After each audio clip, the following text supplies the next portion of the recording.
Good evening, everybody. Welcome to Solo ReacTalk. Tonight, I'm going to be reacting to a playlist requested by Hal Drake with 5 7s. Yes, 5 7s. Hal Drake 77777. Yeah. It's a playlist centered around Warhammer 40k. It's called Doom Faith Humanity, created by the YouTube channel KRissCHU's Shed. Yes, hopefully I'm pronouncing that correctly. There's about 7 videos, so I'm going to be reacting to them every Thursday. Well, I'm hoping it'll be every Thursday. With me, I can't really keep up with my own schedule. I'm sorry, guys. But yeah, hopefully every Thursday I'll be reacting to an episode. And today's episode is called Doom Faith Humanity Prologue. Yes. Guys, remember, if you want to check out the original video as well as KRissCHU's Shed YouTube channel, the links are going to be in the description below. And my future reactions to the other 6 videos is going to be in my own playlist for Doom Faith Humanity, and you'll find it at the top here, just for, you know, future episodes that will be coming in. And yeah, let us start.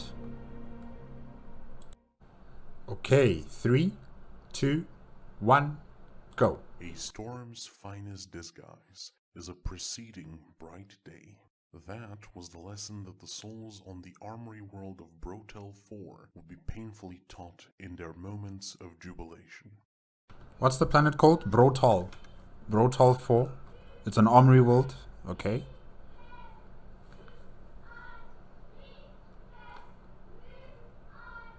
Four. Alright.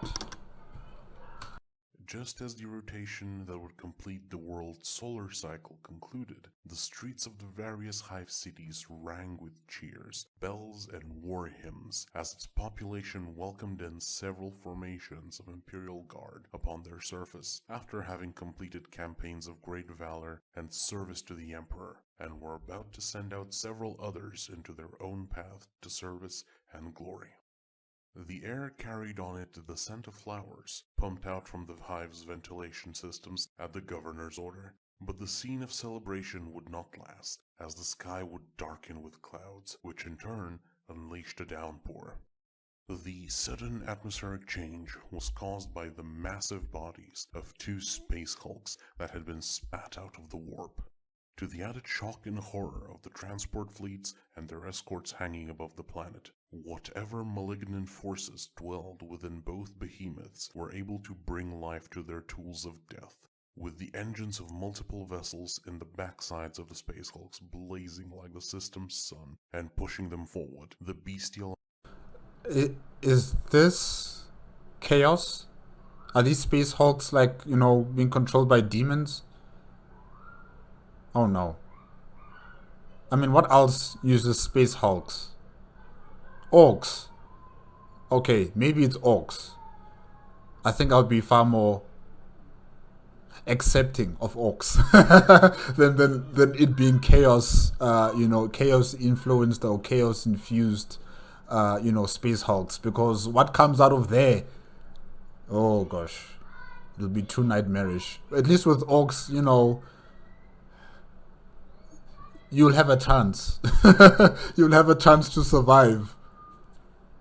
Emperor willing. Amalgamations unleashed seemingly oceans worth of ordnance around themselves.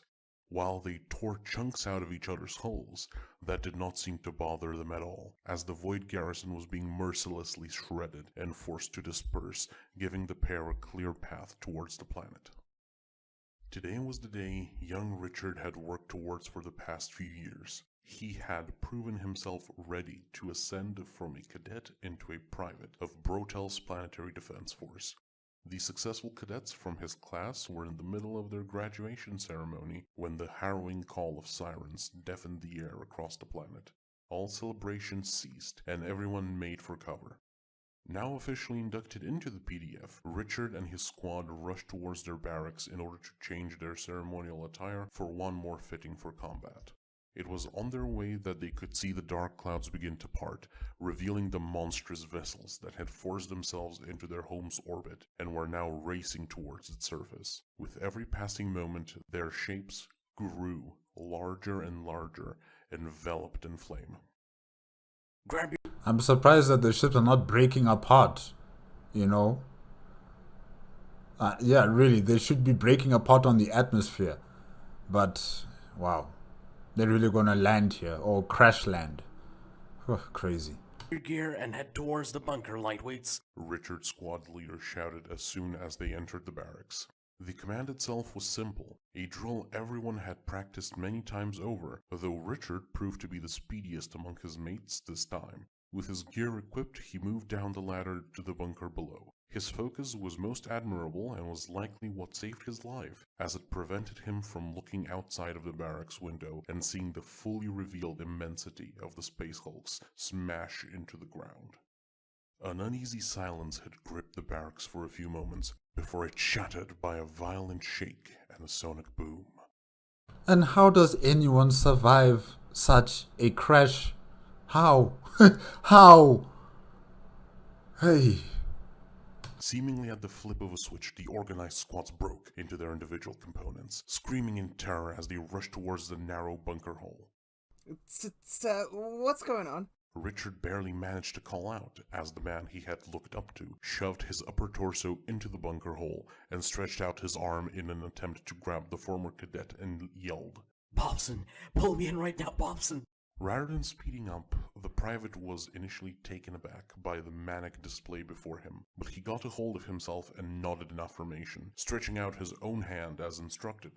In a few heartbeats, their hands clasped together, and in the very next, a deafening wave smashed into their position, ripping the barracks building from the ground and tossing away its shattered corpse off into the distance.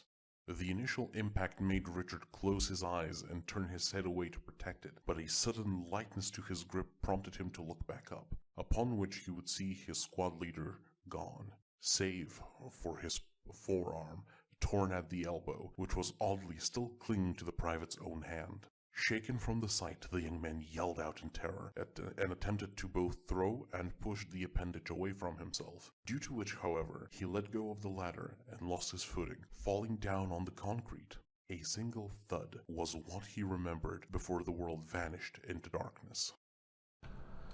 Ooh, wow. So these two space hulks crash landed on the planet.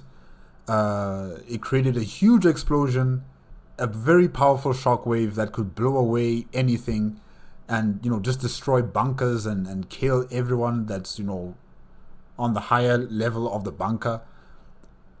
And somehow, some way, the enemy that is in these space hulks survived this attack or survived this crash landing.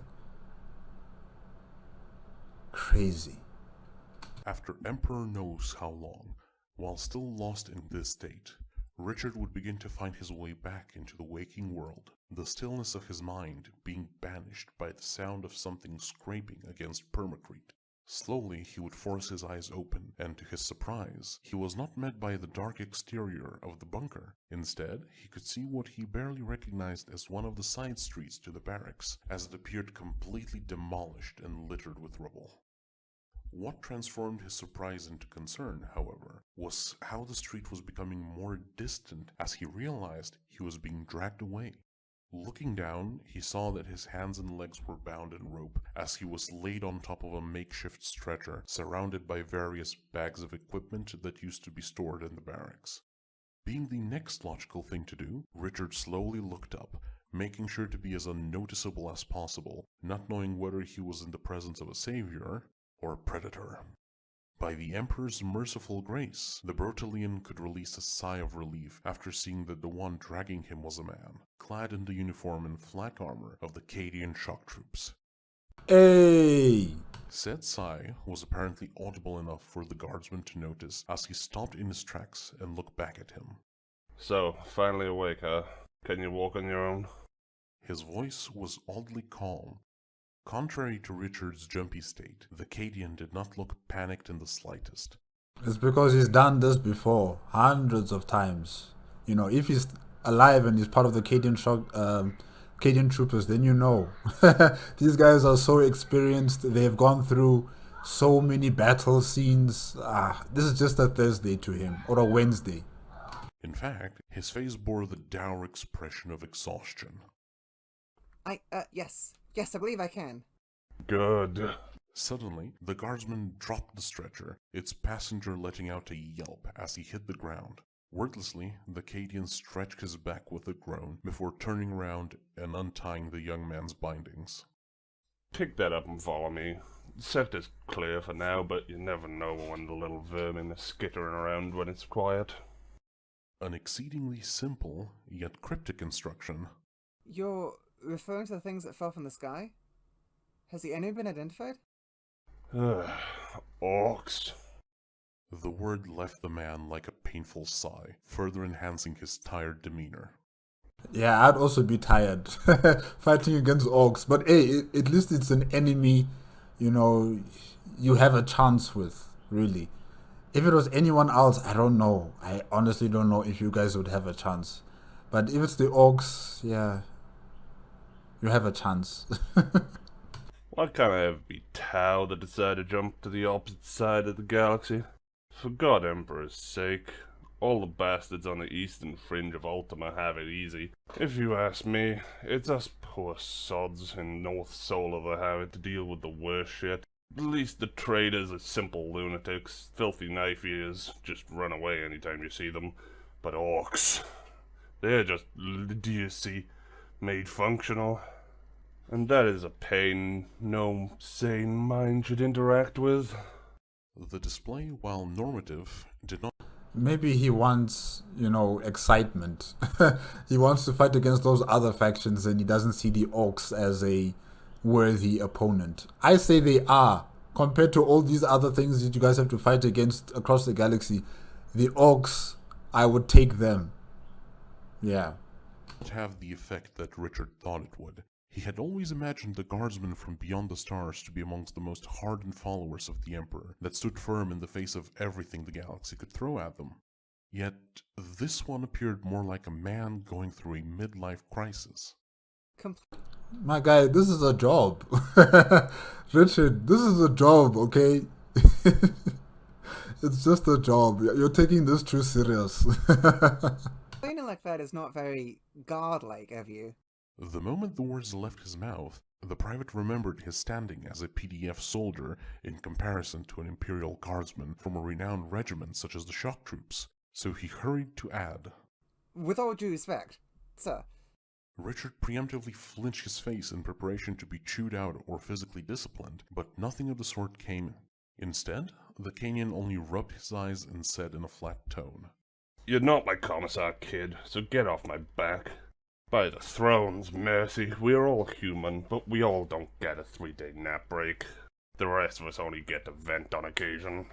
3 days? Richard could not believe his ears. If the Greenskins have not yet been repelled, why has this area not been occupied and fortified? This was supposed to be a military concentration point. 2 reasons, mainly. First being after the 2 space hulks crashed into Brotel, everything in a 500-kilometer radius was leveled, this place included. While the second is that with practically every command structure on the planet is dismantled, and without receiving orbital support, the filthy Xenos have been able to overrun any positions that have attempted to regroup. My squad and I were tunneling out of a bunker on the second day, when the foul beasts fell upon us, with a pack of their mouth monsters. I was the only one to make it out on the other side, and I haven't been able to establish contact with any pocket of resistance since. But I am more concerned by the lack of action in orbit. And when they translated into the system, it was only the hulks that registered on our auger reports. And I know that my regiment was supposed to be picked up by a convoy that should have arrived yesterday. Yet there's not even been a whisper coming from beyond the clouds.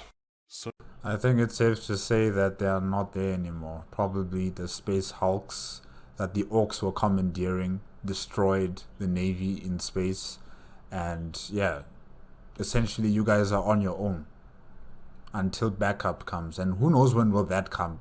When will reinforcements from the sector or from wherever else in the galaxy come to this planet? Brotel 4. Yeah. You guys are on your own. Such a revelation boded of great ill. It left the young private with a single and fairly obvious question. What do you think happened in orbit?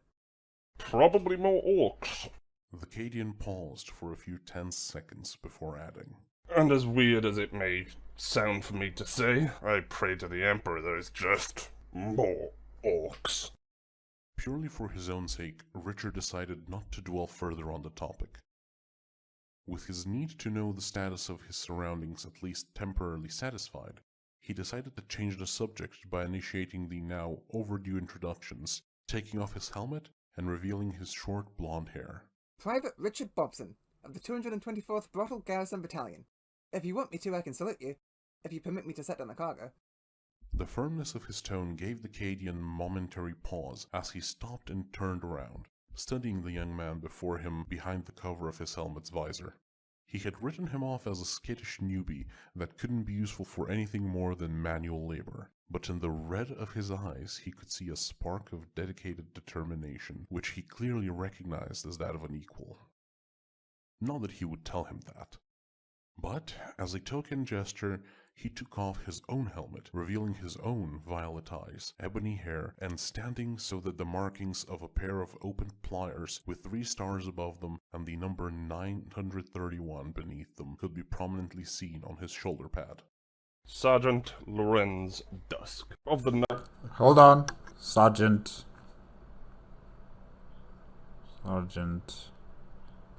Lorenz.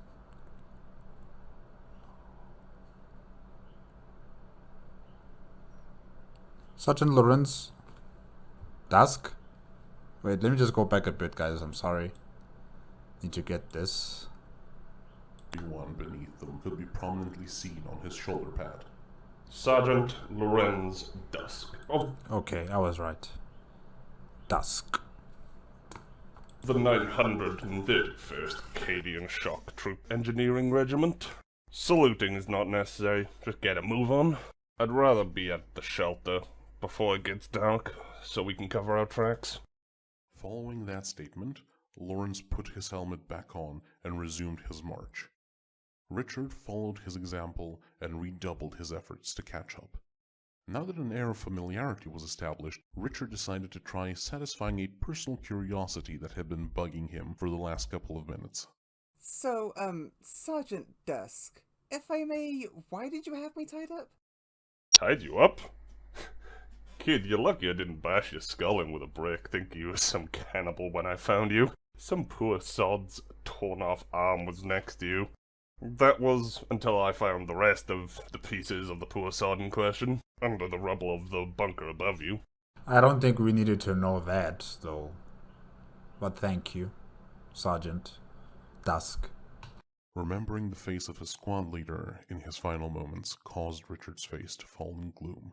Noticing this, his senior slowed down until the two were shoulder to shoulder, at which point he delivered a slap on the back of the junior's head, bringing him back to the present reality. Was he your first? I'm sorry, what? The first comrade you've seen mulched by circumstances you could not... Richard, you have a dirty mind. Where are you going, bruh? Where are you going? No. Don't think that way. Prevent. Oh, well, yes. The day of the fall was my formation's graduation day as official privates for the PDF.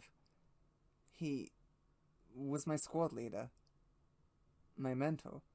As Richard's words trailed off, each being more faint than the last, Lawrence shook his head and this time patted his back in a reassuring gesture. You get used to it. As sad as it may sound, you should be prepared for everyone you ever know to die. The best you can hope for is that they do so in the service of the Emperor. While not what he really wanted to hear, the Brotelian began to feel a small semblance of peace begin to come to him, but he could not fully expel his feelings, which hung like a weight on his chest. You're gonna need to learn how to do that, Richard. You're in the army now. And in this occupation, in this work, it's you can't have attachments. You just can't. You just can't, because the moment you have these attachments with people and you're close to them, once you're sent out into the battlefield, things just become horrible. It becomes a nightmare. And you have to learn to control your emotions and push on. If you don't, you will die. So listen to what this Cadian trooper is saying. He knows what he's talking about. Seemingly reading him like an open book, the Cadian sighed once more and added, Look, it's also likely that you can't get over it. Such is a man's nature. Death is a harsh thing that one simply can't overlook, without at least being slightly broken inside. But that is what we all are, and it is our duty to the Emperor and the Imperium that fixes us and gives us purpose. So just remember this. The dead do not need your sympathy or grief. They are at his side now. As of this moment, your only concern should be how to make yourself a better, and preferably longer, story of which you can tell when you meet them again. Having said what was on his mind, the Cadian once again strode forth, keeping a good few paces ahead of the Brotelian. Despite the weight in his chest not lessening, Richard felt as though he could push through the drag a bit better than before. With a soft smile on his features, he uttered a single. Thank you. No response was given, but the private did not need it, as he suspected that Lawrence's expression was one mirroring his own, and he was fine thinking it was, without confirming it.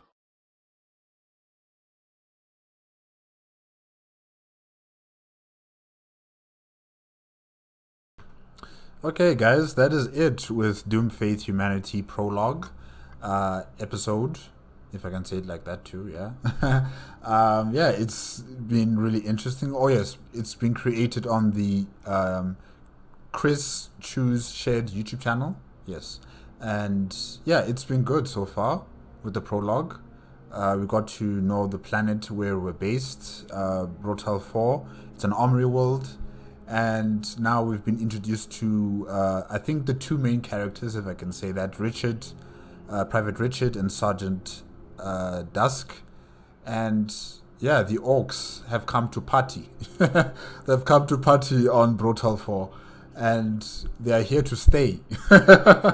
So I'm just wondering, how are these guys going to survive throughout all of this? And, hopefully there's going to be other PDF forces and more Cadian troopers, still intact, still alive, that can help them out in defending this planet. An armory world is very important to the Imperium of Man.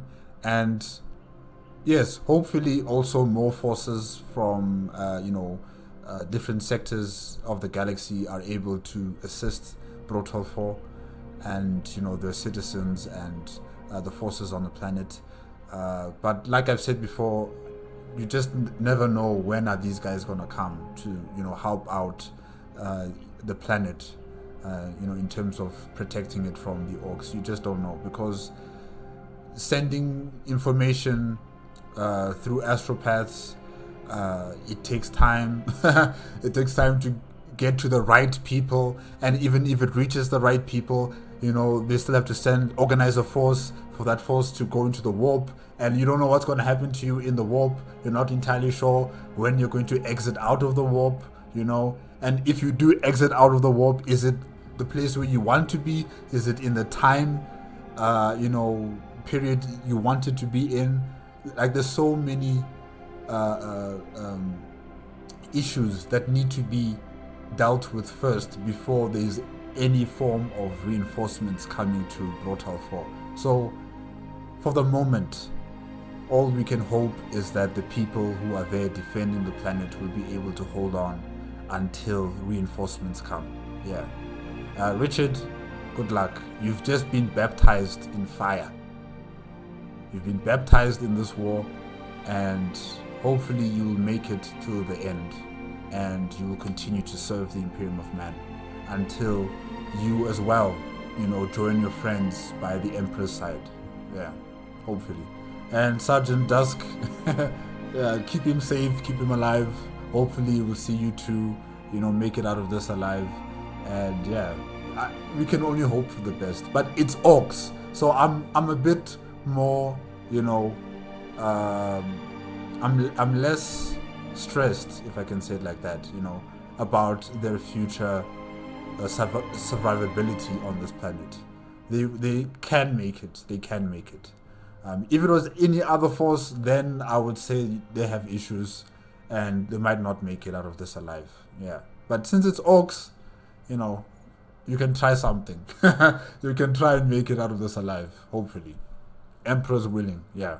The Emperor protects, as they say. Guys, that is it for tonight with Doom Faith Humanity. Thank you again to Helldrake 77777 for requesting that I should react to this playlist. Remember, guys, I'm going to be reacting to all the videos in the playlist every Thursday, hopefully. And if you want to check out my reaction to them, remember the playlist card is going to be at the top here. If you want to check out the original video for Doom Faith Humanity Prologue, as well as the YouTube channel KRissCHU, remember the links are in the description below. If you like my reaction, please give me a like, comment, and subscribe to my channel. Click on the notification bell if you want to be up to date with my latest videos. And I will see you guys next time. Okay? Good night.